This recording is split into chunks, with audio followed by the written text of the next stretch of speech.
జూబ్లీహిల్స్ గెలుపుపై ప్రధానంగా ముఖ్యమంత్రి రేవంత్ రెడ్డి ఫోకస్ పెట్టారు. ఖచ్చితంగా నవీన్ యాదవ్కి టికెట్ ఇప్పించుకోవడంలో పార్టీ అధినాయకత్వంపై చేసినటువంటి ఒత్తిడి కావచ్చు, మరోవైపు పొత్తులో భాగంగా ఎంఐఎంను ఒప్పించినటువంటి సందర్భం కూడా మనం చూడొచ్చు. ఏదేమైనా సరే ఇక్కడ ఎంఐఎం అలాగే ఇటు పార్టీ అధినాయకత్వాన్ని ఒప్పించి నవీన్ యాదవ్కి టికెట్ ఇప్పించుకున్నటువంటి రేవంత్ రెడ్డి ఇప్పుడు ఖచ్చితంగా జూబ్లీహిల్స్ బైపోల్లో ఖచ్చితంగా కాంగ్రెస్ గెలవాలి అనేటువంటి ఒక కృతనిశ్చయంతో ఉన్నట్లుగా తెలుస్తుంది. రేపే మాపో ఖచ్చితంగా ఆయన కూడా జూబ్లీహిల్స్ ఎన్నికల ప్రచారంలో పాల్గొనబోతున్నారు. సో ఈ మేరకు జూబ్లీహిల్స్ నియోజకవర్గ పరిధిలో ఉన్నటువంటి ఎన్నైతే డివిజన్స్ ఉంటాయో అన్ని డివిజన్లలో ఈ ఒక్కొక్క డివిజన్కి 2 మంత్రులు చొప్పున ఇప్పటికీ నియమించారు. ఎంపీలు కావచ్చు, ఎమ్మెల్యేలు కావచ్చు, మంత్రులు కావచ్చు, ఎమ్మెల్సీలు కావచ్చు, అలాగే కార్పొరేషన్ చైర్మన్లతో కావచ్చు, వీళ్ళందరితో కూడా ఇప్పుడు వరుసగా ఆయన జూమ్ మీటింగ్ పెట్టి మరి నిజంగా అంటే రేవంత్ రెడ్డితో పాటు మీనాక్షి నటరాజన్ కూడా ఇద్దరు ఉండి జూమ్ మీటింగ్లు ఏర్పాటు చేసి ఖచ్చితంగా గెలిపే లక్ష్యంగా ఒక ముందడుగు వేస్తున్నటువంటి పరిస్థితి. మరొక వైపు ఇక్కడ విషయం చూసుకుంటే కనుక శనివారం అంటే రేపే మరికొన్ని గంటల్లో ముఖ్యమంత్రి ఢిల్లీ వెళ్ళే పర్యటన కూడా నిజంగా ప్రాధాన్యత సంతరించుకుంది. ఎందుకంటే ఎలాంటి అంటే స్టార్ క్యాంపెయినర్స్ తీసుకురావడానికి ఎలాంటి వ్యూహాలు రచిస్తున్నారు అనేటువంటిది కూడా ఇక్కడ తెర మీదకు వస్తున్నటువంటి ఒక అంశంగా చెప్పొచ్చు. ఎందుకంటే అవసరమైతే రాహుల్ కూడా పిలిచే అవకాశం ఉందా, ఒకవేళ పిలిస్తే ఆయన వెంటనే దీన్ని ఒక స్ట్రాంగ్ పాయింట్గా తీసుకుని వచ్చే అవకాశం ఉంది. ఎందుకంటే ఎక్కడ కూడా జిహెచ్ఎంసీ పరిధిలో 2023 జరిగినటువంటి సార్వత్రిక ఎన్నికల్లో ఎక్కడ కూడా ఖాతా తెరనటువంటి కాంగ్రెస్ ఏదైతే కంటోన్మెంట్ సాక్షిగా వచ్చినటువంటి బైపోల్లో అక్కడ గెలిచినటువంటి సందర్భం చూసాం. మరొకసారి ఇప్పుడు జూబ్లీహిల్స్లో మాగంటి గోపీనాథ్ మరణం తర్వాత మరొక బైపోల్ జిహెచ్ఎంసీ పరిధిలో. సో ఖచ్చితంగా ఈ యొక్క కాంగ్రెస్ సభ్యుల సంఖ్య పెంచుకుంటూ వెళ్ళాలి అనేటువంటి దానిపైన ఇప్పుడు ప్రధానంగా రేవంత్ రెడ్డి ముందు ఉన్నటువంటి ఒక ప్రధానమైనటువంటి ఒక ప్లాన్గా మనం చెప్పక తప్పదు. జూబ్లీహిల్స్ ప్రచారంలోకి రేపమాపు సీఎం రేవంత్ రెడ్డి హాజరు కాబోతున్నారు. ఖచ్చితంగా ఆయన ప్రచారం చేస్తారు. జూబ్లీహిల్స్ గెలుపుపై ముఖ్యమంత్రి ఫోకస్ పెట్టారు. ఒక్కో డివిజన్కి 2 మంత్రులకు ప్రచార బాధ్యతలు కూడా అప్పగించారు ముఖ్యమంత్రి రేవంత్ రెడ్డి. ఇక పీసీసీ చీఫ్, మంత్రులు, ఎంపీలు, ఎమ్మెల్యేలు, ఎమ్మెల్సీలు, కార్పొరేషన్ చైర్మన్లతో ఇలా వరుసగా భేటీలు కూడా కొనసాగుతున్నాయి. రోడ్ షోలు, సభలపై ముఖ్యమంత్రి రేవంత్ రెడ్డి ఆ మేరకు దిశానిర్దేశం కూడా చేశారని కూడా తెలుస్తోంది. జూమ్ మీటింగ్లో సమావేశమై రివ్యూ కూడా చేస్తున్నారు. ఒకవైపు నుంచి ఎవరైతే రాష్ట్ర వ్యవహారాల ఇన్ఛార్జిగా ఉన్నారో మీనాక్షి నటరాజన్ ఆవిడ జూమ్ మీటింగ్లో సమావేశమై ఈ యొక్క సమీక్షలు కూడా చేపడుతున్నటువంటి సందర్భం కూడా మనం చూడొచ్చు. జూబ్లీహిల్స్ గెలుపుపై 3 పార్టీలు కూడా ఫోకస్గా ఉన్నాయి. కాంగ్రెస్, బీఆర్ఎస్, బీజేపీ 3 పార్టీలు కూడా ప్రధానంగా ఫోకస్గా ఉన్నాయి. శనివారం ఢిల్లీ వెళ్ళబోతున్నారు సీఎం రేవంత్ రెడ్డి అంటూ కూడా మనం ఇక్కడ ప్రధానంగా చెప్పుకోవాల్సిన ఒక వార్తగా మనం చూడాలి. రేవంత్, మీనాక్షి నటరాజన్, మహేష్ కుమార్ గౌడ్ ఈ యొక్క చూసుకుంటే కనుక జూబ్లీహిల్స్ ఉప ఎన్నికల్లో కాంగ్రెస్ ప్రచారాన్ని మరింత వేగవంతం చేయడంపై సీఎం రేవంత్ రెడ్డి ప్రత్యేక దృష్టి పెట్టారు. నామినేషన్ల ప్రక్రియ పూర్తవడంతో ఇక ఇంటింటి ప్రచారం కోసం సీఎం రేవంత్ ప్రణాళికలను సిద్ధం చేస్తున్నారు. ఈ నియోజకవర్గంలో మొత్తం 7 డివిజన్లు ఉండగా ఇప్పటి వరకు 2 డివిజన్లకు ఒక మంత్రికి ప్రచార బాధ్యతలు అప్పగించినటువంటి సీఎం తాజాగా ఒక్కో డివిజన్కు 2 మంత్రులకు ప్రచార బాధ్యతలను కూడా అప్పగించడం జరిగింది. వీరంతా అక్టోబర్ 25 నుంచి ఇంటింటి ప్రచారంలో పాల్గొనేలాగా ఒక డైరెక్షన్ కూడా ఇచ్చారు ముఖ్యమంత్రి రేవంత్ రెడ్డి. ఇక సీఎం కూడా త్వరలో రోడ్ షోలు, సభల్లో పాల్గొనేలా ప్రచార ప్రణాళికలను రూపొందించుకుంటున్నారు. ప్రచార సరళి, ఇంటింటి ప్రచారం, గెలుపు వ్యూహంపై చర్చించేందుకు సీఎం రేవంత్ రెడ్డి డివిజన్ ఇన్ఛార్జీలుగా ఉన్నటువంటి 13 మంత్రులతో పాటు వారికి సహాయంగా ఉన్నటువంటి ఎంపీలు, ఎమ్మెల్యేలు, రాష్ట్ర స్థాయి కార్పొరేషన్ చైర్మన్లతో పాటు పీసీసీ చీఫ్తో ప్రత్యేకంగా సమావేశమయ్యారు. ఇప్పటికే జూబ్లీహిల్స్ ప్రచార బాధ్యతలు ఉన్నటువంటి మంత్రులు, ఎమ్మెల్యేలు, ఎంపీలతో పాటు రాష్ట్ర స్థాయి కార్పొరేషన్ చైర్మన్లు సహా మొత్తం 70 మంది ముఖ్య నేతలతో బుధవారం రాత్రి రేవంత్ రెడ్డి, మహేష్ కుమార్ గౌడ్ అలాగే పార్టీ రాష్ట్ర వ్యవహారాల ఇన్ఛార్జ్ మీనాక్షి నటరాజన్ జూమ్లో సమావేశమై సమీక్ష కూడా జరిపారట.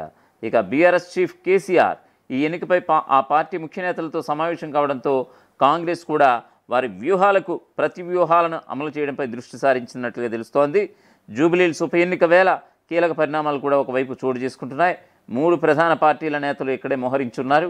కాంగ్రెస్కు ఇక్కడ గెలుపు కీలకంగా మారుతోంది. బీఆర్ఎస్ సైతం ఈ ఎన్నికల్లో గెలిపే లక్ష్యంగా పనిచేస్తోంది.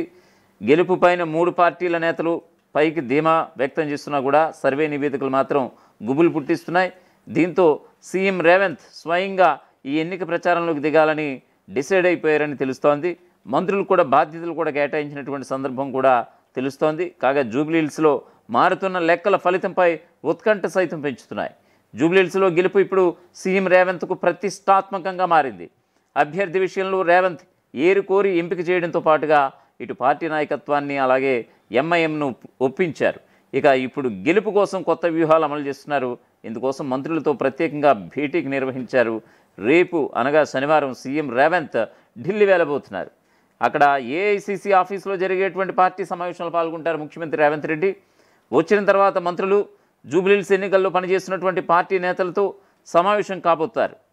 తాజా సర్వే నివేదికల గురించి సీఎం వివరించే అవకాశం కూడా ఉందట. అదేవిధంగా బీఆర్ఎస్ బీజేపీ వ్యూహాలకు ధీటుగా ఎలా ప్రచారం ముమ్మరం చేయాలి అనేది రేవంత్ డిసైడ్ చేయబోతున్నట్లుగా తెలుస్తోంది. ఇప్పటికే 3 మంత్రులకు సీఎం రేవంత్ జూబ్లీహిల్స్ ప్రచార బాధ్యతలను అప్పగించారు. ఇప్పుడు ఒక్కో డివిజన్కు 3 మంత్రులు చొప్పున బాధ్యతలు అప్పగించేందుకు కూడా ప్రణాళికలు సిద్ధం చేశారు. అదేవిధంగా ప్రతి ఇంటికి ప్రచారానికి వెళ్లేలా కార్యాచరణ ఖరారు చేశారు. ఇక ప్రచారం చివరి 3 రోజులు రేవంత్ రోడ్ షోలు సభల్లో పాల్గొనేలాగా ప్లాన్ కూడా సిద్ధం చేస్తున్నారు. తాజాగా మాజీ సీఎం కేసీఆర్ జూబ్లీహిల్స్ ఎన్నికల్లో గెలుపు ఖాయమంటూ కూడా పార్టీ నేతల సమావేశంలో ధీమా వ్యక్తం చేశారు. కాంగ్రెస్కు కౌంటర్గా చేయాల్సినటువంటి ప్రచారం పైన కూడా దిశానిర్దేశం చేశారు. అటు బీజేపీ సైతం ముఖ్య నేతలను ప్రచారంలోకి దించేలా ఆలోచన కూడా చేస్తోంది. దీంతో తాజాగా వచ్చినటువంటి సర్వే నివేదికలతో సీఎం రేవంత్ ఎక్కడా అతి విశ్వాసం అజాగ్రత్త లేకుండా పక్కా ప్రణాళికాబద్ధంగా ముందుకు వెళ్లాలని మంత్రులకు సూచించినటువంటి పరిస్థితి కనిపిస్తోంది. ఈ మేరకు మంత్రులతో జరిగినటువంటి భేటీలో జూబ్లీహిల్స్ ప్రచారం అలాగే బాధ్యతలపైన ముఖ్యమంత్రి రేవంత్ రెడ్డి స్పష్టత ఇవ్వబోతున్నట్లుగా తెలుస్తోంది. ఇక మరొక వైపు జూబ్లీహిల్స్ ఉప ఎన్నికల ప్రచారం కూడా జోరెందుకుంది. Star campaigners హోరెత్తించేస్తున్నారు. ముఖ్యంగా నియోజకవర్గంలో గంపగుత్తగా వచ్చే ఓట్లపై అన్ని పార్టీలు కూడా దృష్టి సారించాయి. ఈ క్రమంలో సినీ కార్మికులు కీలకంగా మారిపోయారు. జూబ్లీహిల్స్ నియోజకవర్గంలోని యూసఫ్ కూడా డివిజన్లో కృష్ణనగర్ కావచ్చు, శ్రీనగర్ కాలనీ కావచ్చు, రెహమత్ నగర్ డివిజన్ పరిధిలో 24 క్రాఫ్ట్స్కు చెందినటువంటి సినీ కళాకారులు పెద్ద సంఖ్యలో ఉన్నారు. వారికి సంబంధించి సుమారుగా 22,000 ఓట్లు ఉన్నట్లుగా అంచనా. ఎన్నికల బరిలో ఉన్నటువంటి 3 ప్రధాన పార్టీల అభ్యర్థులకు సినీ రంగంతో సత్సంబంధాలు ఉండడంతో సినీ కార్మికులు ఎవరి వైపు మొగ్గు చూపిస్తారు అనేది ఇప్పుడు ఆసక్తికరంగా మారింది. ఇక బీఆర్ఎస్ అభ్యర్థి మాగంటి సునీత భర్త మాగంటి గోపీనాథ్ సినీ నిర్మాత కూడా. ఆయనకు సినీ కార్మిక సంఘాలతో మొదటి నుంచి కూడా మంచి సత్సంబంధాలు ఉన్నాయి. ఎమ్మెల్యేగా గెలిచాక సినీ పరిశ్రమలో ఎవరికి సమస్య వచ్చినా కూడా మాగంటి ఇంటిని ఆశ్రయించేవారు. చిత్రపూర్ కాలనీ అంశంలో కూడా ఆయన కీలకంగా వ్యవహరించారనేటువంటి ఒక టాక్ కూడా ఉంది. దీంతో 2023 అసెంబ్లీ ఎన్నికల వరకు కార్మికుల్లో చాలా వరకు బీఆర్ఎస్ వైపు మొగ్గు చూపించారని లెక్కలు చెబుతున్నాయి.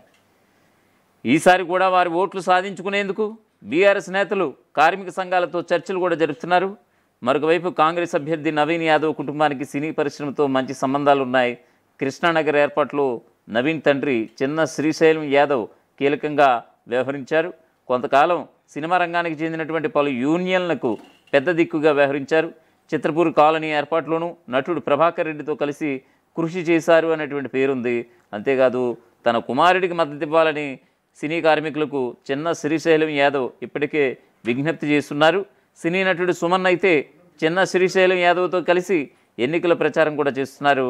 ఇక బీజేపీ అభ్యర్థి లంకల దీపక్ రెడ్డి ఇంతకుముందు టీడీపీలో ఉన్నప్పుడు సినీ పరిశ్రమతో మంచి సత్సంబంధాలు నిలిపారు.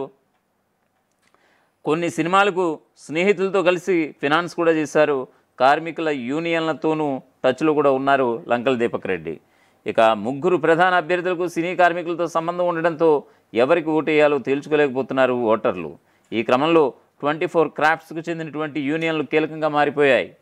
అభ్యర్థులు ఇప్పటికీ ఆయా యూనియన్ నేతలతో సంప్రదింపులు జరిపి తమకు మద్దతు తెలపాలని యూనియన్లోని కార్మికులతో ఓట్లు వేయించాలని కోరినట్లుగా తెలుస్తోంది. కానీ ఎవరికి మద్దతు ఇవ్వాలి అనేటువంటి దానిపైన యూనియన్ల నేతలు తర్జన భర్జన పడుతున్నారని, ఎవరికి మద్దతు ఇస్తే ఎలాంటి లాభ నష్టాలు ఉంటాయోనని బేరీజు వేసుకుంటున్నారని కూడా సమాచారం. అసలైన తొలి వెలుగు. ఫాలో వాట్సాప్ @తొలి వెలుగు official.